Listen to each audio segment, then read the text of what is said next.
Hello guys, English learning with Pihu में आपका स्वागत है। तो गाइस, आज हम फ्यूचर कंटिन्यूअस टेंस पढ़ेंगे। तो गाइस, फ्यूचर कंटिन्यूअस टेंस की पहचान होती है रहा होगा, रही होगी, रहा होगा, रहे होंगे। तो इन वाक्यों के अंत में रहा होगा, रही होगी, रहे होंगे आदि शब्द आते हैं। अफर्मेटिव सेंटेंस, सकारात्मक वाक्य।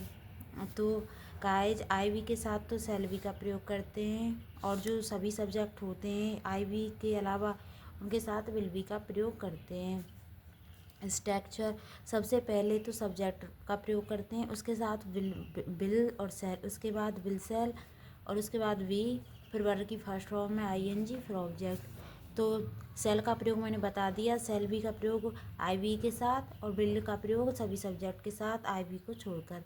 मैं अपने भाई को पत्र लिख रहा हूँगा। मैं अपने भाई को पत्र लिख रहा हूँगा मतलब फ्यूचर कंटिन्यूअस का टेंस है। सबसे पहले स्ट्रक्चर के हिसाब से सबसे पहले देखेंगे सब्जेक्ट। सब्जेक्ट क्या है? मैं, आई के साथ मैंने बताया था शैल बी का प्रयोग होता है, आई शैल बी। उसके बाद लिखना वर्ब हो गई, तो लिखना write, writing, I N G लगा देंगे, राइटिंग। ए लेटर हमारा ऑब्जेक्ट हो गया, to my brother, to my brother. I shall be writing a letter to my brother. Negative sentence मतलब नकारात्मक वाक्य, जिन वाक्यों में नहीं यानी कि नॉट आता है वो वाक्य में नेगेटिव सेंटेंस होते हैं। और इनका स्ट्रक्चर देखेंगे तो सबसे पहले सब्जेक्ट, फिर विल और सेल, उसके बाद नॉट, उसके बाद भी। तो सेल बी और विल बी के बीच में नॉट आता है, तो विल सेल नॉट, फिर बी, फिर वर्ब की फर्स्ट फॉर्म में आई एन जी, फिर ऑब्जेक्ट। राम बाजार नहीं जा रहा होगा, राम बाजार नहीं जा रहा होगा। सब्जेक्ट क्या है? राम। तो राम के साथ किसका प्रयोग करेंगे? विल बी का। तो राम, फिर उसके बाद विल हमारी हेल्पिंग वर्ब, उसके बाद नॉट, फिर बी। तो Ram will not be go, हमारी वर्ब हो गई गोइंग, आई एन जी लगा देंगे, going to market, to market. Ram will not be going to market. अब देखेंगे इंटरोगेटिव सेंटेंसेस मतलब प्रश्नवाचक वाक्य। जिन वाक्यों, ये वाक्य हमारे इंटरोगेटिव के सेंटेंस के हमारे वाक्य क्या से शुरू होते हैं, इनके अंत में क्वेश्चन मार्क होता है, और इन वाक्यों के बीच में कब, क्यों, कहाँ, कैसे आदि शब्द आते हैं। तो इनका स्ट्रक्चर देखेंगे। सबसे पहले डब्ल्यू एच वर्ड, फिर उसके बाद विल सेल, उसके बाद सब्जेक्ट, उसके बाद नॉट, उसके बाद वी, फिर वर्ब की first form I N G, फिर ऑब्जेक्ट, फिर क्वेश्चन मार्क।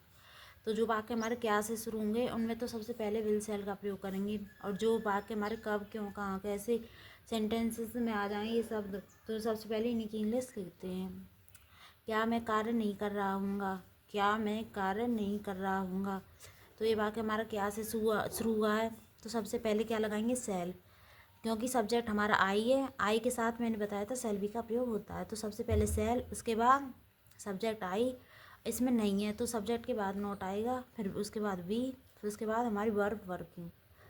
तो shall I not be working, फिर क्वेश्चन मार्क। ये लड़के सड़क पर क्यों खड़े रहे होंगे, ये लड़के सड़क पर क्यों खड़े रहे होंगे।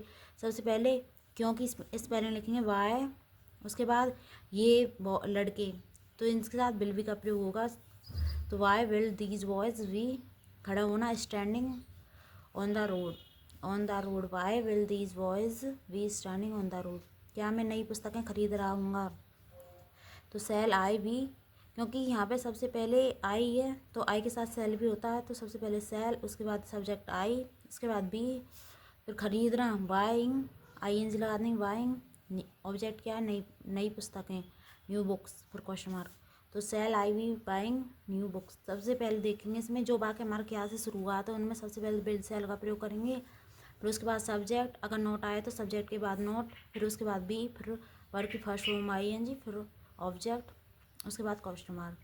अगर हमारा सब हमारे सेंटेंस में डब्ल्यू एच वर्ड कब, क्यों, कहाँ, कैसे आदि आ जाएँ तो उन सबसे पहले इन्हीं की इंग्लिश लिखते हैं। उसके बाद विल सेल, उसके बाद सब्जेक्ट, अगर नोट आए तो सब्जेक्ट के बाद नोट, फिर उसके बाद वी लगाएंगे, फिर वर्ब की first form I N G, फिर ऑब्जेक्ट, उसके बाद क्वेश्चन मार्क। तो thank you so much guys.